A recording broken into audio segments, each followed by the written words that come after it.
Five, 4, 3, 2, 1. How are we? Live from the Coach's Den, Coach Wade and Psycho Kev. Another great episode coming at you. Second episode coming at you with Mike White, head coach of Louisiana Tech, possibly moving on to the Florida Gators coaching job. Saints draft. Let's talk a little bit about that. Let's get Psycho Kev's analysis. Are they good enough to make a Super Bowl run this year? Lyle Collins goes to the Cowboys. And I got a stat of the day for you today. Let's get it started, Kev. Lyle Collins. Yeah. Gets a deal with the Cowboys, $1.65 million, 3 years. Met with Jerry Jones last night at his house. Unprecedented amount of money given to an undrafted free agent. But he's well-deserved. Projected first-round talent. Very good offensive lineman. I mean, no matter what, the Cowboys got to steal. Oh, yeah. And that's why every team in the league was, once they heard he was cleared of all involvement in the murder case, every team was calling his agent, asking him how to go.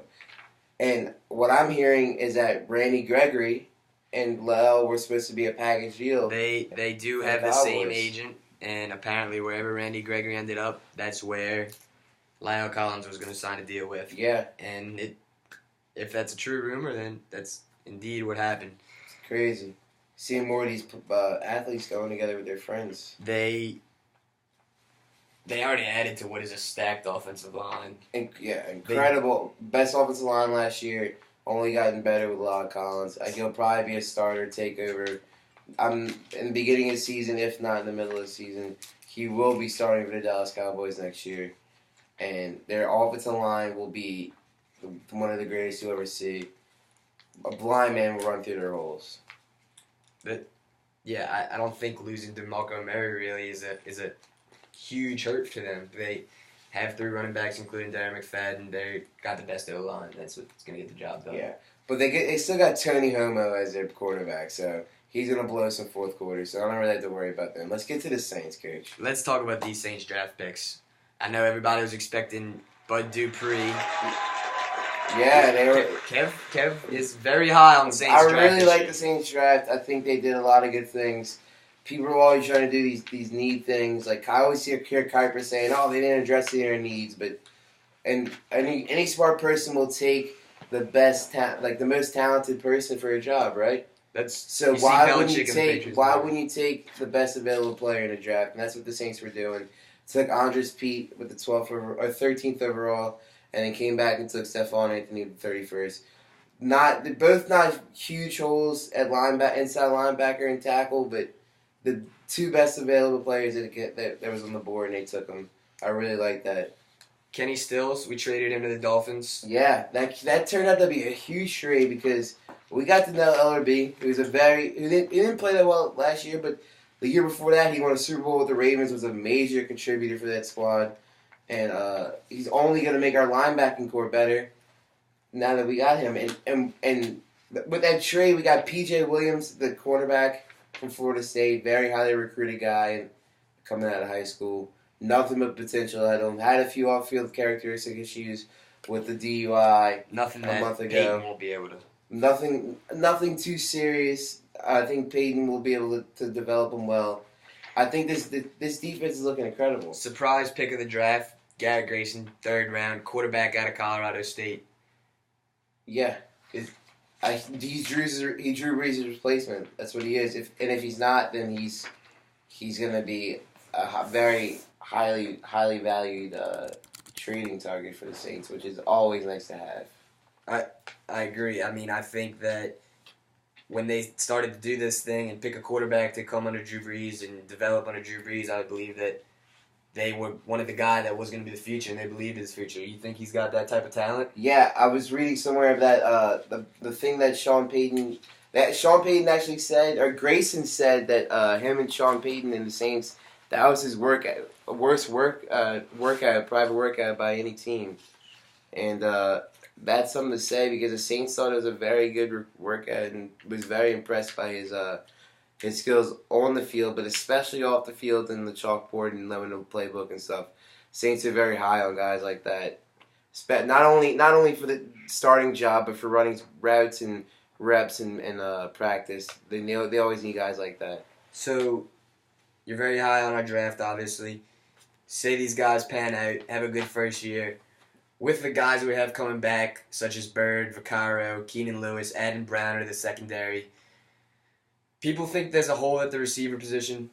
What are your expectations for the Saints this year? How good will this defense be that they're talking about? I think the Saints defense will be one of the best in the league and will have one of the best secondaries in the league. Possibly better than Legion of Boom. Brandon Browner and Keenan Lewis are two very tall, physical corners. And Jerry Spur is a ball hawk, and Keenan Lewis is a psycho. Keenan Lewis is the real psycho, not Psycho Kev. That guy's a maniac on the field. Makes plays everywhere. I love him. And Raphael Bush as their third corner. I mean, you can't look over that. They bring Kyle Wilson from the Jets. Good nickel corner. Need Cam Jordan and Gillette to step it up this year. Cam Jordan and Gillette need to step it up, but they brought in some older linebackers, some older vets through free agency like Anthony Spencer, and they re-signed Paris Harrelson, who's been a huge influence on Junior Gillette. So let's keep it in New Orleans. Let's keep it up on the local sports right now. We got a guy. I know you're a fan of him. Graduated from the same high school as you, Alma Mater, Jesuit High School, New Orleans, Louisiana. Head coach of the Louisiana Tech basketball program now. Just finished his 4th year. In 4 years, he got the all-time highest winning percentage as a coach as Louisiana Tech. Ended up missing the tournament last year. Won the regular season title. Fell short against UAB, who we all know made a little run in the tournament themselves. Yeah, they were surprised. But he has some history. Only been coaching for about 14 years. Ole Miss helped them land 3 top 25 recruiting classes. 4-year starter at Ole Miss, Mike Wade was. He, is this the guy for the Florida job? I think he is. I mean, there's also talks about Rick Pitino's son, but I think Mike White is very, very highly admired in the basketball world, and he will be. Yeah, Jay Billis ranked him as the number 1 up-and-coming coach, and rightfully so. He runs a high-pace offense just like Kentucky. Bringing that to the SEC will only help the SEC grow as a powerhouse in basketball. Probably throwing his little Chris Jennings flair from his Jesuit days playing under Chris Jennings, but that's for another time. I got a stat for you today, Psycho Kev. Last night, we had something really special in sports happen. I think might be one of the greatest things that can happen in sports. And Eduardo Rosario hits a home run, first pitch of his MLB career for the Twins. Yeah. First pitch he's ever seen in MLB. Is there anything better that can happen in sports than that?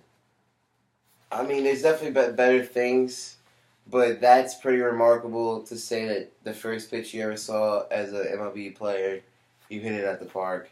I mean, that's just something that just proves that he has a huge future ahead of him.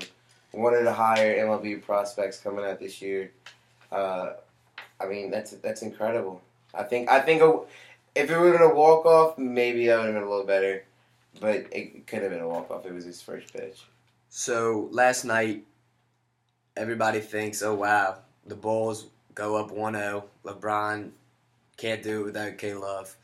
Well, LeBron had something to say about that last night. He put the headband back on. He's LeBron James. Comes out, has an unbelievable game, unbelievable numbers. The Cavs are plus 31 when he's on the court, minus 16 when he's off.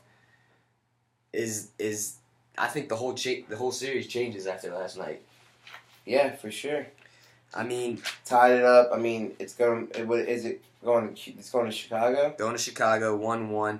There's some controversy going on. Derrick Rose. Now this will be his 3rd past game. He hasn't been in the line one time in the past 3 games. Complaining about officiating. I mean, that just shows you how much more jump shots he's settling for. But it's pretty hard not to get to the line 3 games in a row, especially for a guy that.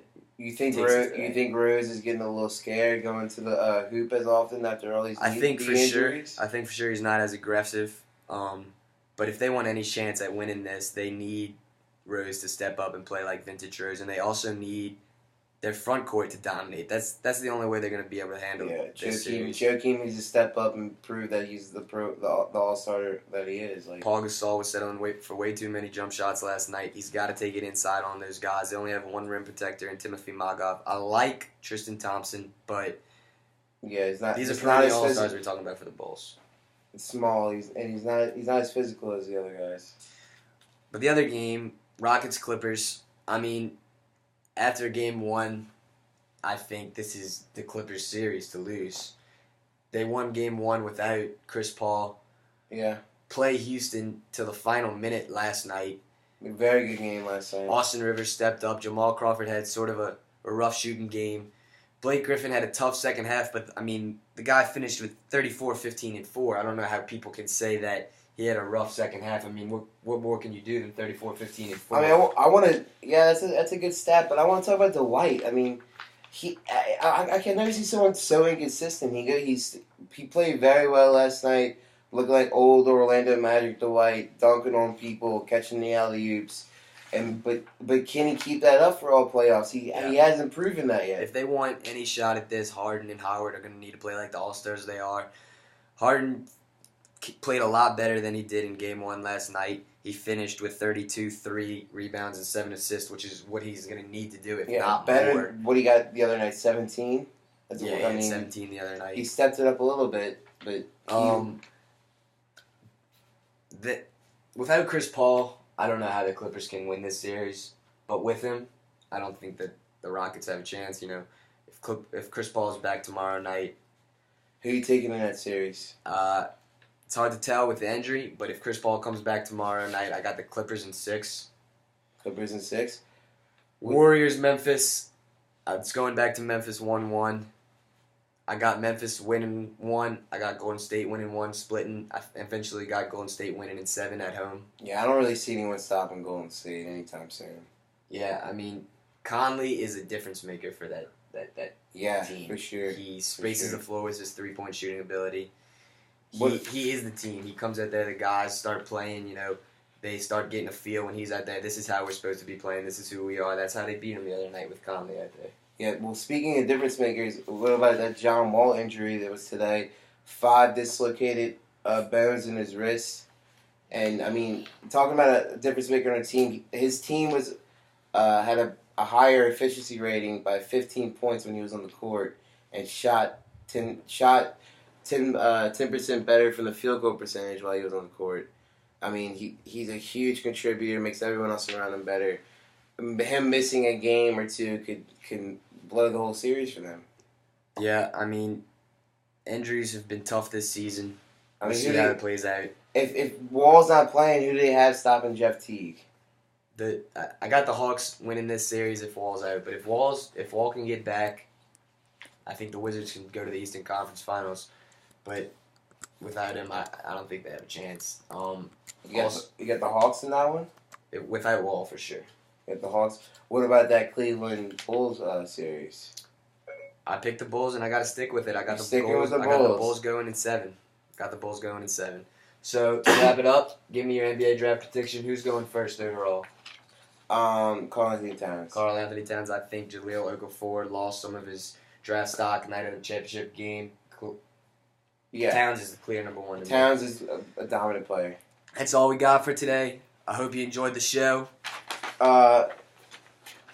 Tune in next show for some special guests. Your favorite local athletes will be calling in. Make sure you check out the next episodes on our Twitter @theafterpost. It's gonna be plenty more fun to come. Lots of good interviews to come too. Mother's Day Sunday. Get her a present. Kiss your mama for 'em.